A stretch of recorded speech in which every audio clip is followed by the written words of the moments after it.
Gave you attention when nobody else was paying. I gave you the shirt off my back, what you saying, to keep you warm. I showed you the game everybody else was playing. That's for sure.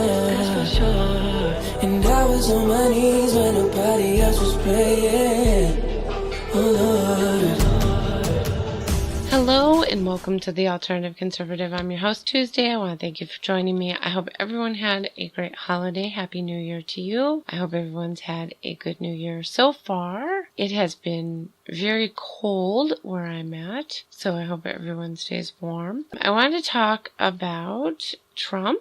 Obviously, last year, the entire year, Trump has been hit by the media with the whole Russia conspiracy, and of course this has backfired in a glorious manner. The media discovered that it was actually Hillary's campaign that procured a fake dossier about Trump. All of this has fallen apart. Unfortunately, there are still people in the media that are hanging on to this. Now they seem to have moved on to calling Donald Trump a racist. It's kind of interesting because Trump has recently gone on Twitter and has talked about the low unemployment rate now found among African Americans. And of course, we all know that racists just love to brag about keeping minorities employed, because I guess that makes them more racist. I'm not sure how that works, but if that's how racists act, I guess that means he's a pretty darn good racist. I don't quite know how else to explain it. If only all racists cared about African Americans. I'm struggling to understand, but according to the media, when you take a comment out of context, or you look at everything in the most egregious way, or you take secondhand and tertiary information that suits your narrative or confirms your bias, then I guess you can make anybody a racist. And unfortunately, there are a lot of people out there that believe that. It's certainly their prerogative, but you would think for a media that spent 8 years making excuses for Obama and giving him the benefit of the doubt every step of the way, regardless of what he said, they would at least try to give Trump at least some benefit of the doubt, try to be a little objective, but no such luck. I am reminded of, through the reports of this term dog whistling. Where did I first hear the term dog whistle? Because that's what they say. They say that Donald Trump is dog whistling to all the white supremacists out there, because there's apparently so many of them. I don't know any, I've never met any, but I know they're out there. I know they're out there. There's like 1,000 of them. I'm quite positive. Donald Trump really wants their votes, whatever reason. And where did I hear this term before? Well, when I was a little girl, when Ronald Reagan was running for office, he was dog whistling to the white supremacists because he had launched his campaign, his 1980 campaign, in Philadelphia, Mississippi. This was the location where 3 civil rights workers were killed by white supremacists. So obviously he was dog whistling to all the white supremacists out there in the South. So I looked up the term dog whistle just to see what the genesis of this term was, and it turns out that even online, the earliest date I can find is somewhere around this time of Ronald Reagan running for president. The problem is that the story the media reported back then is wrong. It's quite wrong. Just like what the media does to Donald Trump now. No, you don't have to like Donald Trump, and of course you can hate Donald Trump, but just like you could hate Ronald Reagan, there's nothing wrong with that. Everyone has people that they like and people that they don't like, but at least get the facts of the story correct. So I figured we'd step back in time a little bit and we'd kind of look at where the press got it wrong with Ronald Reagan. The first problem with the Ronald Reagan story is that he did not launch his campaign in Philadelphia, Mississippi. He launched his campaign on TV, because that's what you did back then. You announced your formal candidacy on TV. It was a tape-recorded 24-minute speech from a study in New York City that occurred on November 13, 1979. Now, in the speech, he talks about various things. YouTube has a link to this. You can watch it yourself. He does talk about states' rights, which was one of the points of his candidacy. Apparently, this is also a dog whistle, although I'm not exactly sure why. He professed the importance of states' rights. I mean, it's a campaign talking point for a lot of presidents. The second problem is this: after he gave his announcement, he would later start campaigning, going out and doing these rallies and stuff. He didn't actually do his speech in Philadelphia, Mississippi. He did go to Mississippi, but he attended the Neshoba County Fair. The Neshoba County Fair was some 7 miles away from Philadelphia, and they were celebrating their 89th year. It's an event where tens of thousands of people go annually. Team Reagan, or Reagan's campaign, they had discovered this event by reading a National Geographic article, and they had assumed that this would be a great place to go because it attracts so many people. The other part of the equation is, well, why would Reagan go to Mississippi? Well, because at the time, Mississippi was a battleground state. As with every election and as time goes on, states change over from Republican to Democrat. Some are more solid than others, but battleground states tend to change. Even though Ronald Reagan eventually did win the election by a landslide, he only won Mississippi by 2 points, I believe it was. So it was a very small margin that he actually won the state. Contrary to popular belief, the South, that's a solid Republican, it has not always been that way. As a matter of fact, Clinton won a lot of the South, so it's only been recently that it's become solid. That changes. We saw that with Florida. Florida went over to Obama. These states they're not as solid as many in the media like to believe. Anyone can look up debunking the Southern strategy, which was this idea that the Republican Party, the party of freeing the slaves, the party of civil rights, this long, proud, standing party, all these people decided to jump ship and join the racist KKK party, and all of the racists in the Democrat Party decided to join the party of Lincoln. It's ridiculous.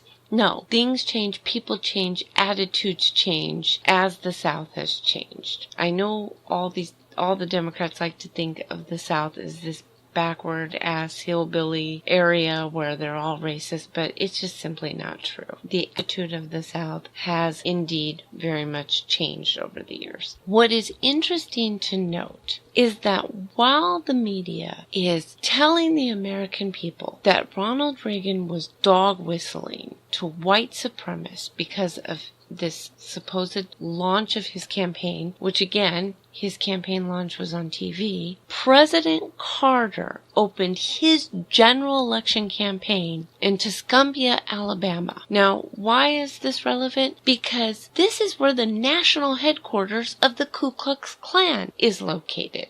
The national headquarters. It doesn't get much better than this because, get this, okay, while he was there was an actual Klan rally the day Carter came to Tuscumbia. Now think about that. Ronald Reagan goes to a very famous county fair so he can get in front of thousands of people at a battleground state, not because it was a battleground state, because he's supposedly dog whistling to white supremacists. Meanwhile, President Carter, a Democrat, opens his general election in the very location where the national headquarters of the Ku Klux Klan is located. There's a rally there the day he arrives, and Carter is not dog whistling. Now, look, I agree. I don't think Carter was a racist. I have no evidence that he was a racist. But certainly, one can look at the objective facts and say, wait a minute, if you're going to say one is dog whistling, then what do you say about this? What do you say about Carter? And that's where the hypocrisy lies. And that's really the problem with the media. You can have people on the left saying and doing whatever, and nobody says a thing because there's a D behind their name. Everybody is given the benefit of the doubt. Everything that they do is viewed upon in the most charitable way. Nothing is ever questioned. But if a Republican does something and it's coincidental or it's the same type of circumstances, well, all of a sudden this becomes turned into the most egregious thing ever, and we're supposed to interpret some special message that nobody else can see, but you see it, even though white supremacists see it. I mean, is the media trying to tell us that they're the white supremacists and that's why they're picking up on this supposed dog whistle? What is it that they're trying to say here? The other problem with just being in the South in general, because it is very unfortunate that the South has a very poor history when it comes to race relations. We had slavery there after all. And it's pretty impossible to visit a major city in the South and do a campaign or do anything there without it being interpreted, especially for a Republican. Democrats are okay, but if it's a Republican, by God, I guarantee you that whatever city they visit has likely been the site of something racist, egregious that had occurred way back in the past. So I can pick any major city in the South, and I guarantee you a black man was hung, or it's a site of something horrible. I guarantee you, because that's what happened in the South. Of course, bad things happened in the North as well. So it's unfair. It really is unfair to take something that happened in the past, and because of that, you're somehow linking this with something going on in the future. It's all a lot of mental contortions. I'm not sure how people are able to do this with their mind, but Ronald Reagan was not a racist. It's very hard to get to that point. Donald Trump, same thing. I don't see any evidence that this man is a racist. If you don't want to like him, you don't have to like him. Hate him. People hate all kinds of people. You don't even have to have a reason to hate him. As a matter of fact, there are a lot of reasons you can hate him, right? There are a lot of reasons you can hate him. Because you don't like his stance on things, or you don't like what he says. Fair enough.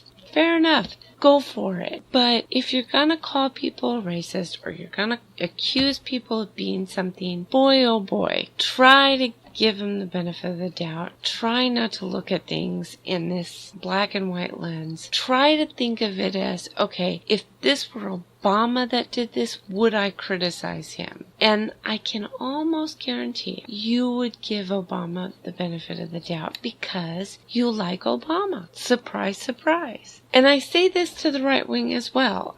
We do the same thing. We do the same thing as well. We hear a story about someone we don't like, and we will automatically rush to think that it must be true. I see this with Hillary. I hate Hillary. She did not kill Vince Foster. Okay, there's absolutely no proof of it. Kenneth Starr, who is by all means a Republican, a conservative, and also a very well-respected man in Washington at the time, by both parties, by the way. He investigated the case. He said Vince Foster killed himself. I believe him, and I've looked at the evidence. There is nothing there to conclude that Hillary Clinton killed or had Vince Foster killed. Now, did I want to believe the story when I first heard it? I did, I confess. But I looked at the story and I realized it's ridiculous. It's preposterous. It's absolutely preposterous. And I'm not going to go around calling someone a murderer. I'm not going to do that. It's not fair. I think next time we can talk a little bit more about debunking these various stories. But I think one thing that we can all learn from these types of stories is that we need to be a little bit more cautious. Come to the table in a little bit more objective manner so that we don't end up eating crow like CNN and forever being labeled fake news. I gave you attention when nobody else was paying. I gave you the shirt off my back, what you saying, to keep you warm. I showed you the game everybody else was playing. That's for sure. And I was on my knees when nobody else was praying. Oh Lord.